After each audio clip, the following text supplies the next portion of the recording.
transmitido na TV, agora aqui na Rádio Bandeirantes, CH. O Tigrão já resumiu muito do que eu penso, né? Não dá para discutir o título da Ponte, merecido, melhor campanha do campeonato, um time que na segunda fase foi irrepreensível, e eu venho falando antes desses jogos finais que, independente do resultado, a torcida tinha que ter muito orgulho desses jogadores.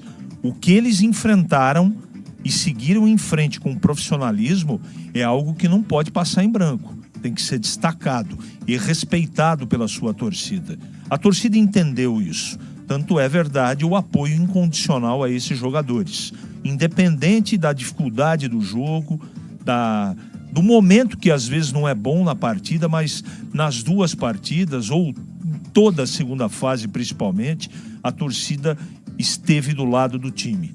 Então não dá para absolutamente não parabenizar a Ponte. O título foi merecido, de um time que foi competente, mais uma partida sem tomar gols, né?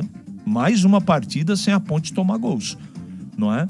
E a chegada do Marcelo Fernandes, não há dúvida que fechou o vestiário, os jogadores jogaram pelo seu comandante também,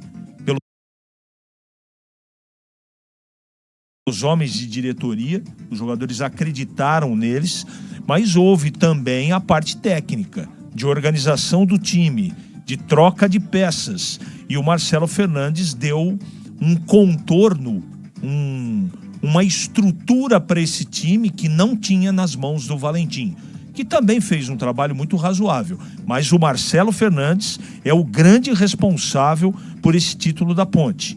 Vai mudar a vida dele. Ser campeão em qualquer um dos times de Campinas, título, muda a vida do profissional. Ele sabe disso, mas é mais do que merecedor. A Ponte